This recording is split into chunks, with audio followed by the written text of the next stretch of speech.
Okay students, நம்ம last கிளாஸில் myosin இலை வந்து ஆக்டினோட இணையது வரையும் பார்த்தோம். இதுக்கு அடுத்தது பவர் ஸ்ட்ரோக் அப்படிங்கிற மின்முனையாக்கம் அப்படிங்கிறத வந்து கிராஸ் பிரிட்ஜ் டைட்லிங், அதாவது கிராஸ் பிரிட்ஜ் டைட்டாக பிடிக்கிறதுக்கு வந்து begins after the myosin head and hinge region of 90 to 45 degree angle. அப்படின்னு என்னென்னாங்க பாருங்கள், இங்கே 90 டிகிரியில் மயோசின் ஃபிலமெண்ட் இங்கே போய் அட்டாச் ஆகிருக்கு.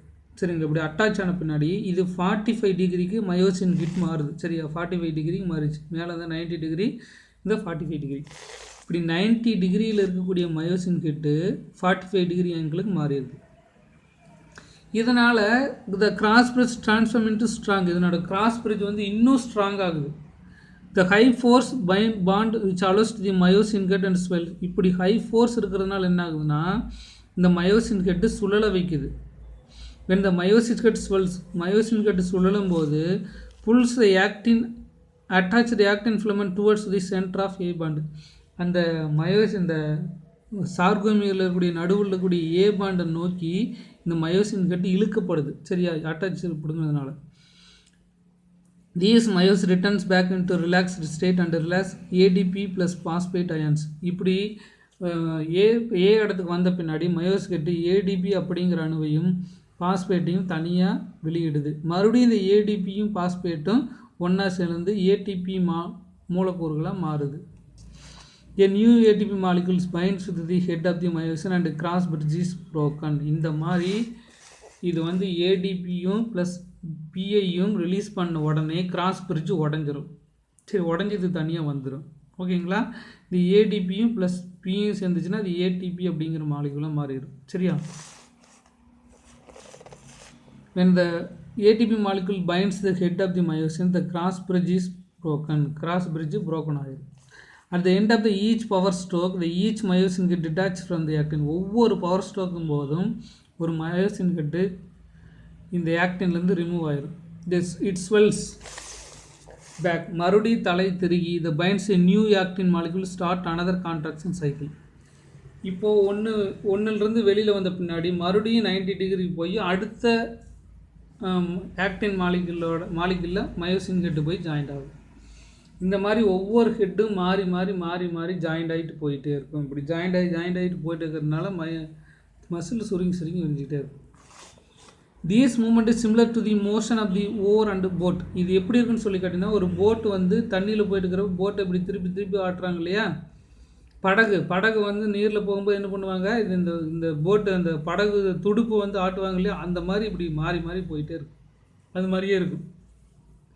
At the end of the east power stroke, the myosin get detached from the actin and then swells back into binds new with actin molecule to start another contraction cycle. ஒவ்வொரு power ஸ்ட்ரோக்கின் போதும் ஒரு myosin கெட்டு ஒரு actin மாலிகுலிருந்து பிரிஞ்சு பக்கத்தில் இருக்கிற இன்னொரு actin மாலிகுலில் போய் ஜாயிண்ட் ஆகிட்டே இருக்கும். The power stroke repeats many times until muscle fiber contracts. இது வந்து பல டைம் நடந்துக்கிட்டே இருக்கும். மசில்ஸ் எத்தனை டைம் சுருங்குதோ அத்தனை டைம் இது நடந்துக்கிட்டே இருக்கும். The myosin get bind to push release actin molecules over as thin filaments more towards the center of the sarcomere. இந்த மாதிரி இது பண்ணிகிட்டே இருக்க மசில்ஸ் வந்து சென்ட்ரோமியரோட சார்கோமியர் வந்து சென்டர் பகுதிக்கு வந்து சேர்ந்துடும்.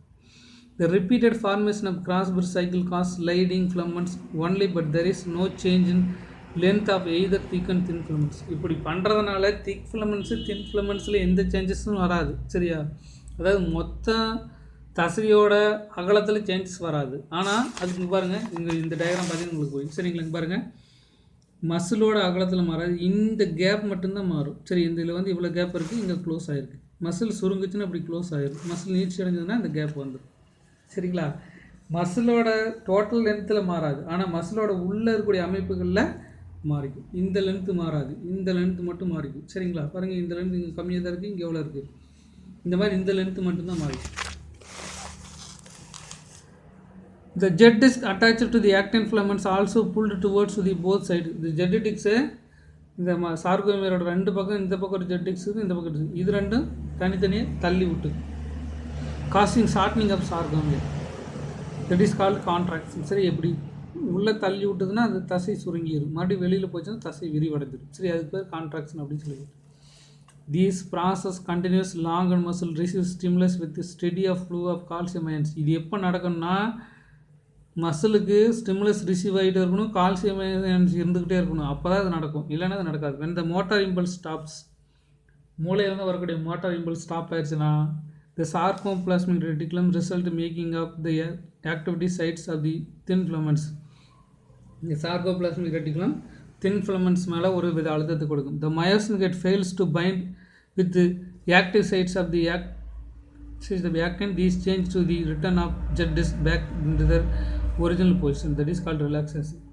மூளையிலேருந்து வரக்கூடிய மெசேஜ் வந்து சேரலைன்னா தசை சுருங்காது, அப்படியே ப்ரெசென்ட் ஆகிடும். சரியா? அது மறுபடியும் இஜெட் டிஸ்க்கு பழைய இடத்துக்கு போயிடும். இதுக்கு பேர் தான் ரிலாக்ஸேஷன் அப்படின்னு சொல்லி பேர். ஓகேங்களா? இந்த மாதிரி தான் மசில் கான்ட்ராக்ஷன் ரிலாக்ஸேஷன் நடந்துகிட்டே இருக்குது. இது பாருங்கள், இது வந்து ரிலாக்ஸேஷன் ஸ்டேஜ், ஃபுல்லி ரிலாக்ஸ்டு சார்கோமீர். சரியா?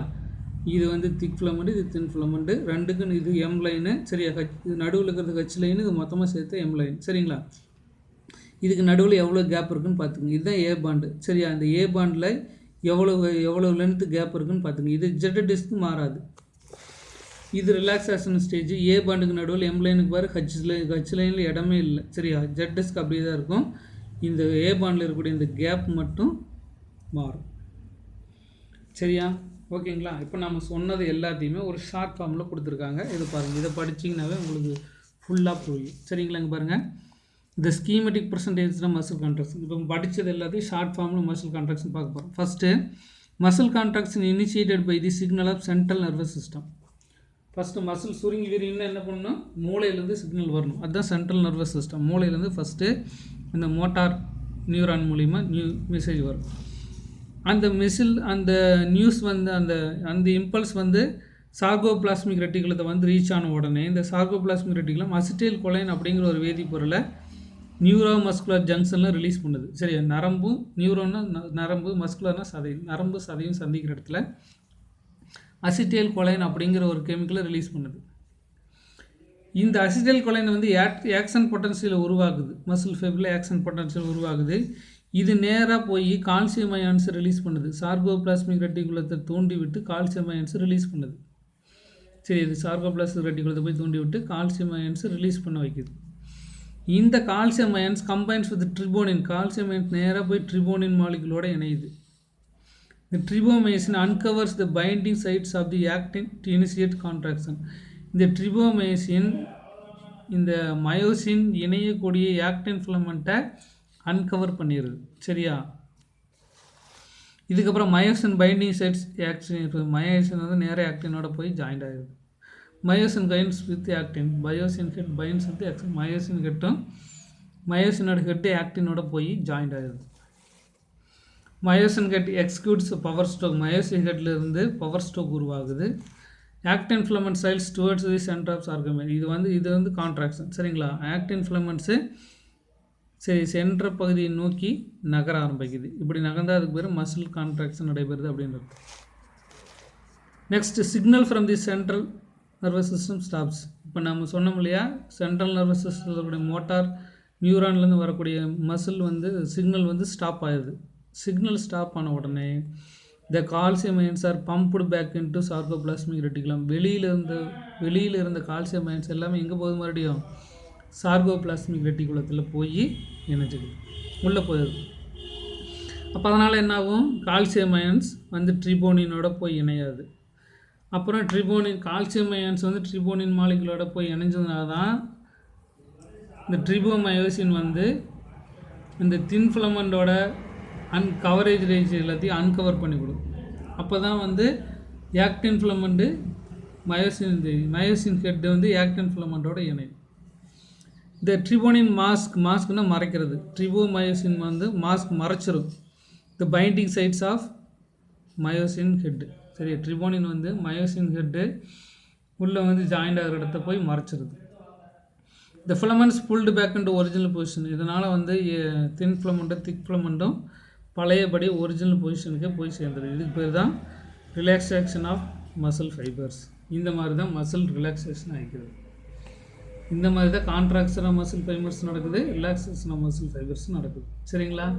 இதுக்கு பேர் தான் மசில் கான்ட்ராக்ஷன் அண்டு ரிலாக்ஸேஷன் அப்படின்னு சொல்லியிருக்கு. சரிங்களா? இது கொஞ்சம் டஃப்பாக தான் இருக்கும். ஒரு டைம் 3 டைம் இந்த வீடியோ நல்லா வாட்ச் பண்ணி ரிவைஸ் பண்ணுங்கள், உங்களுக்கு நல்லா புரியும். ஓகேங்களா?